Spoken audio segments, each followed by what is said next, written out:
Welcome in, everybody, to a June 30th Football Monday edition here on Birds 365 as we kick off a new week. Johnny Mac, how you doing on this Monday morning, brother? We are a week closer now to NFL training camp kicking off at the end of July. How you doing, brother? Yeah, day away from training camp month. Tomorrow, 3 weeks away from reporting dates. So enjoy the 4th of July. It's all coming. It's all coming. It's coming quick, Johnny Mac. Last day of June, you just set the stage early. I can't believe June has come and gone. July 1 tomorrow. July 4th is coming up this coming Friday. So I'll get you guys updated on our show schedule. I don't anticipate we will have a show on Friday on 4th of July. I'll get everything else figured out so I can let all you guys know and let Johnny Mac know as well. So we'll keep you guys posted on that. Jay Mac, how was your weekend, man? All good?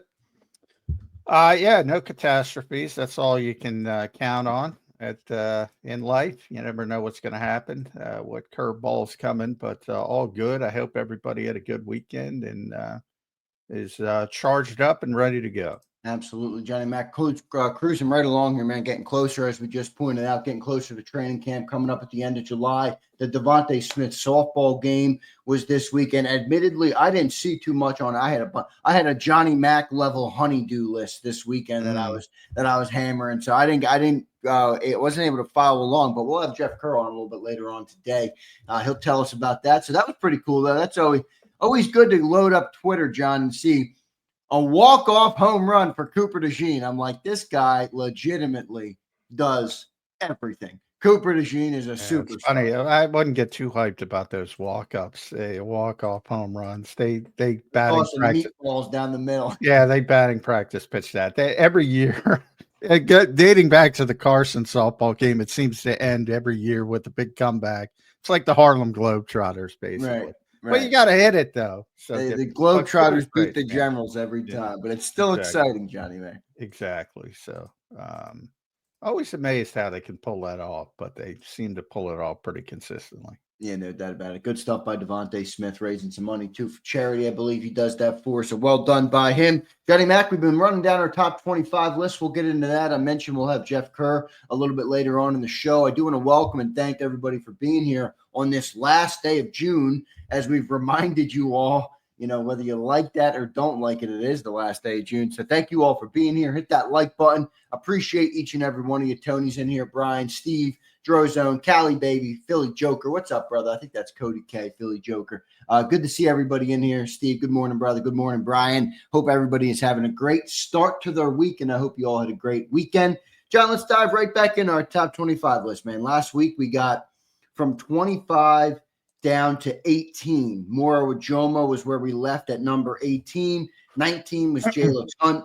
20 was Jake Elliott. 21, Keely Ringo. 22, Jahan Dotson. 23, Adoree Jackson. 24, Matt Pryor. And 25, Jahad Campbell and Drew Makuba. So we've been listing down the top 25 list that you and Ed Kratz do on Sports Illustrated. You guys combine. I really like the way you do it. You guys have a point system. You grade them. Ed grades them, and then you combine them based on the point system, and then that kind of determines the top 25. So we are down to number 17, Johnny Mac. The floor is yours. Who is number 17? You did point out on Friday, John, a demarcation line after 18. So let's see where we go at 17. Yeah, this is where it kicks up. I think 18 to 25 was more about projection or reclamation, that type of thing. Now it comes down to just good football players, and when you get up to the top, it really, really good football players. And it starts at 17 with Jordan Davis, a player we talked about a lot, and I think that's an apropos spot for him because I think everybody recognizes he's a good player, but they were hopeful of more because of what they were spun early on when he was drafted. So that's always been, I don't want to say controversial, but a player that some people understand his value and some people don't. And I think that'll continue this year. But one thing since Jordan has got here is been the constant talk about conditioning. It's a hump that Jalen Carter was able to overcome, to say the least, in his second season. Hasn't been the case with Jordan Davis, or maybe it has at the end of last season, as Vic Fangio kind of pointed out, and Jordan himself pointed out after he fell in love with the Peloton. All of a sudden, he starts looking more energetic down the stretch, certainly in the playoffs, and maybe played his best football. And that's a theme. I mean, the Eagles played their best football. And why the Eagles play their best football in the postseason for the most part, certainly in the championship game in the Super Bowl, because a lot of players played their best football. And Jordan Davis, to me, is one in that category, certainly. Yeah, no doubt, man. He played. I think it's a huge thing that he played his best football, John, late in the year, especially with the conditioning concerns that some people had. And you brought up the Peloton. I've joked I got to go buy myself a Peloton. John, I sit in front of this computer all too much, Johnny, man. I got to get myself a Peloton and get back out there, get active. But good for Jordan Davis that he had that big year. I think 17 is a good spot for him. I mean, I do think that he's still progressing as a player. I think the Eagles want to see a little bit more out of him. I do think you're right, though. There's kind of a a disconnect in terms of expectation and what the player is going to be. John, what do you think his snap count goes up this year? I'm not talking about different position, but do you think it goes up at all, or do you think where he was last year is kind of right where they want him to be? I mean, I know we've talked about it's a catch-22 a little bit, because if his snap count's this low or where it was last year, it means that they're doing a damn good job on first down. If it goes up, it might mean they're not as successful on defense. Where do you think that goes this year with Jordan Davis? Yeah, it's a be careful what you wish for situation. Right. But I do think it's going to go up from the perspective of he's going to play more in non-traditional situations because of the loss of Milton Williams. I don't think you just plug in Moro Jomo and say, all right, he's getting all of Milton Williams snaps. I think that's going to have to be spread out over a group of players, Moro, Jordan Davis, most notably, and even whomever the fourth defensive tackle in the rotation is, whether it's Ty Robinson or Thomas Booker or somebody else. I think it's going to be spread out. So it would be disappointing if he didn't hit 600 at least. He's at 444, and that includes the playoffs. So I'm only saying the regular season. I would say it'd be disappointing if he can't crack 600, but I don't see much more than that. And then it becomes, the contract stuff is more difficult because then you have to weigh what the worth is. Now the Eagles picked up his option, so that's not a concern until a couple years down the road. But it's still going to be a talking point. Do you keep Jordan Davis? Don't you keep Jordan Davis? Right. Do you really want to pay him that spike salary on the final year of his rookie deal, that 5th year, which would be 2026, or do you want to work out the extension? And that's more of a, as Vic was asked about that question, he was asked specifically, what do you think about picking up the option on Jordan Davis? And he's like, that's Howie. That's a Howie question. And that's, he'll work with what you give him, but obviously as an input. But that goes beyond football, and that's why it's a little bit more difficult. How do you think Fangio balances the snaps with Davis this year between, Davis and Moro, or Davis and Ty, or between those run heavy versus pass rush heavy defensive fronts when you're in that 4-man front? Is there a balance there, or you think Vic doesn't concern himself? Well, I think you get a feel for who's hot. I mean, the expectation is Moro is going to be a really good pass rusher, so you probably want him on the field as much as possible on 3rd and long situations, in 3rd and long situations. But you don't want to overdo it with him either. He's an undersized player for the opposite reason. And the more he plays, maybe he's susceptible to get worn down. And that's why I think it's going to be a combination. You don't just replace Milton played 653 snaps. It's like, well, Moro played 490 if you include I'm including the playoffs, all these, because I'm getting it from PFF. So yeah, right. obviously the Eagles want to play deep, whether that's the Super Bowl. They expect to go deep into the playoffs. They're the favorites. They expect to go deep in the playoffs. So if you look at those numbers, you can't just say tack on 653 to 490. That's what you're doing. Right. Obviously, it would be the 653, and then you would have to elevate to whether it's Ty Robinson or somebody else, or you have to split it up. And what most likely is split it up, because you don't want a rookie 4th round pick, although some people do, but you really want a rookie 4th round pick to play 490 snaps trying to get to the Super Bowl. I don't know. I don't know if that's a good equation, but Vic understands that. It'll be a really at that 3-man rotation, Jalen Carter. And by the way, you probably want to scale back Jalen Carter. Yeah, right. I mean, how much? Look, I know he's unbelievable. Yeah, but at what point does that begin to take a toll on Jalen? Well, exactly. I mean, there were like 3 guys last year that played over 1,000 snaps on the interior. 3 guys. And he was one of them. I mean, that is a heavy workload. So good point, actually. You want to scale him back. And that means Jordan's got to go up, Morrow's got to go up, and then you got to find a 4th guy, and he's got to play significant snaps as well. You think the conditioning stuff is officially behind Jordan? I mean, I think he was better with it last year. I can't say that. We've written that story every year, and until it happens, it's tough to say. But it was a positive step, as Vic insinuated. He didn't want to answer the question of why it was a problem until late in the season. But hopefully the Peloton is key for him. Hopefully it's key for him. And then, you talk about with Jalix Hunt, the Eagles want him to gain weight. With Jordan Davis, they want him to lose a little weight, but not too much weight, because you don't want him to lose. You got to maintain power, strength, and all those things that make him good. Yeah, it's a very catch-22 type situation. But the more he can play, the better. And he's got to play more than 444 snaps. I mean, the Eagles are probably not going to be as successful as they were last year. So he's going to have to be on the field more from that perspective on 1st and 2nd down. 2, he's going to have to play more because Milton left. So you're getting up.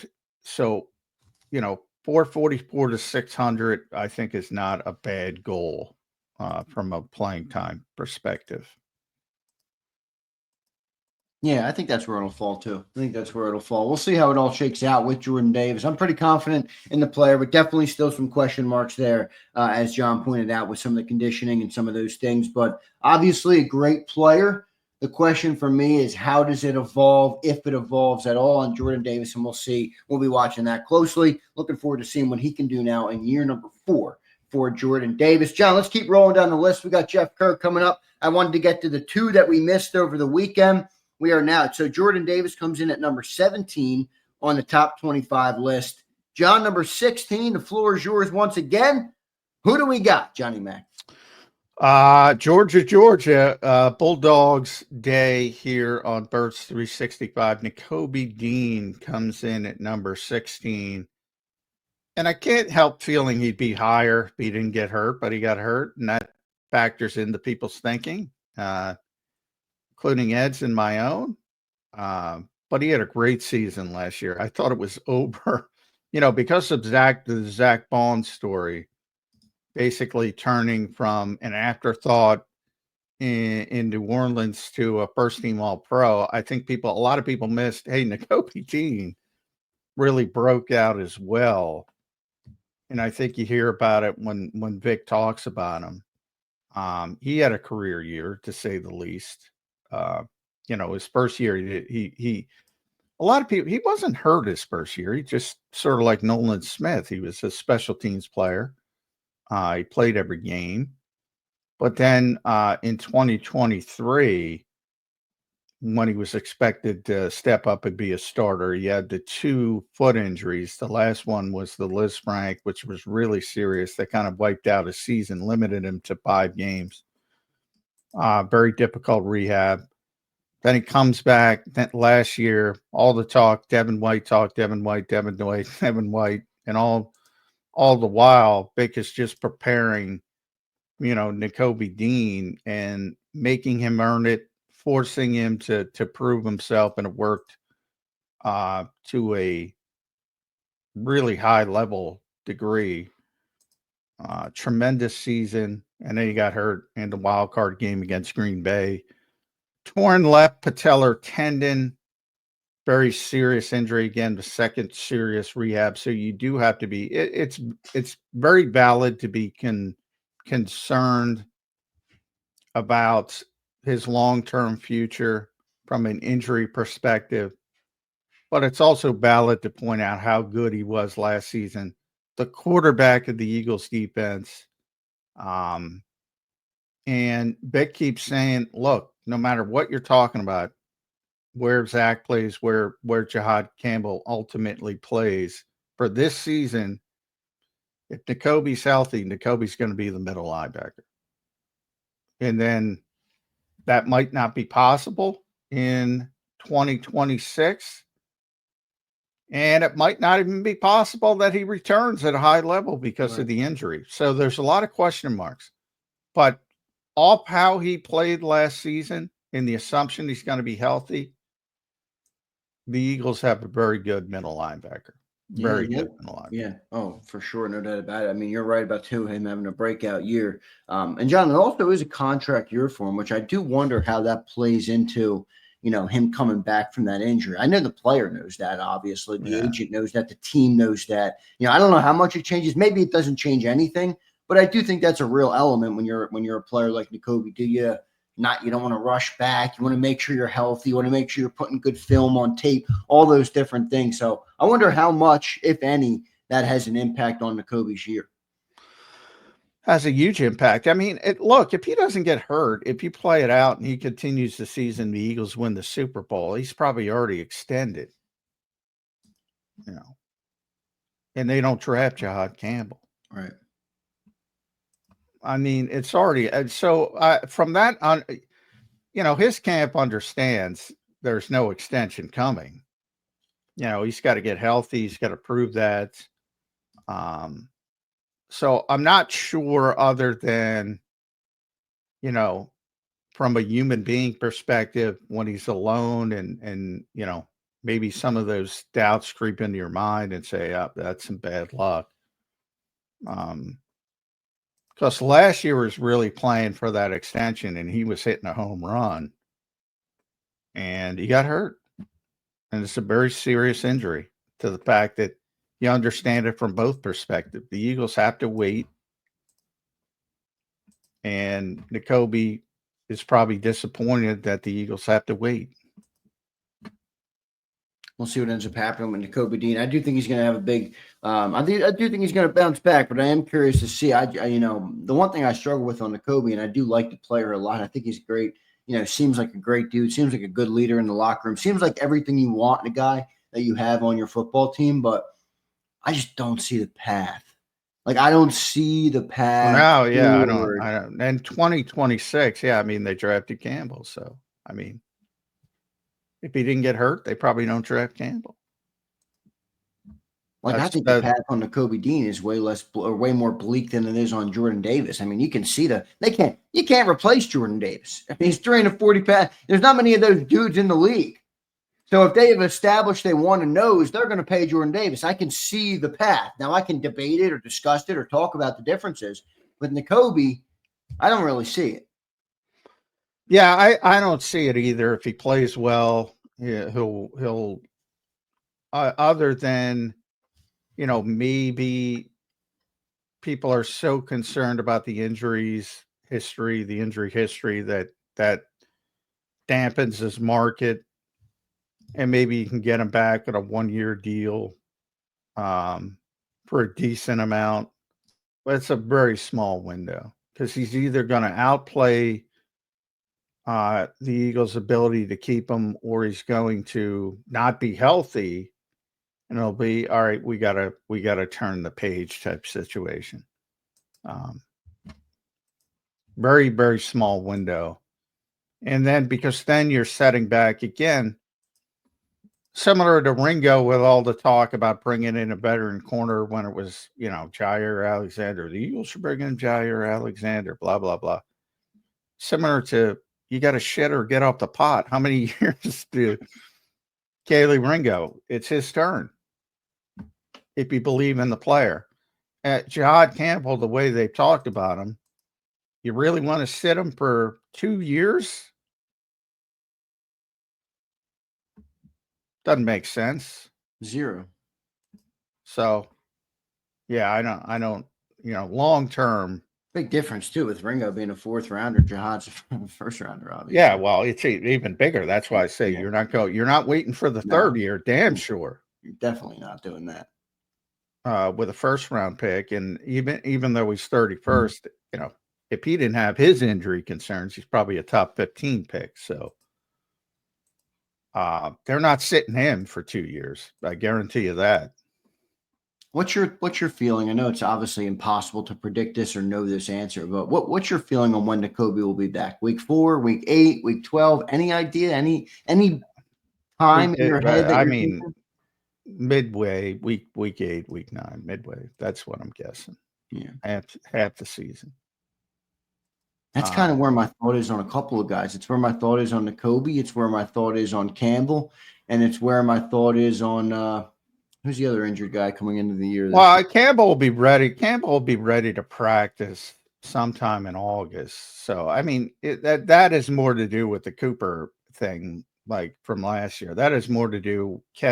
Is that enough time to pick up what he's got to pick up? And Vic might start him slowly, but that won't be specifically because of the injury.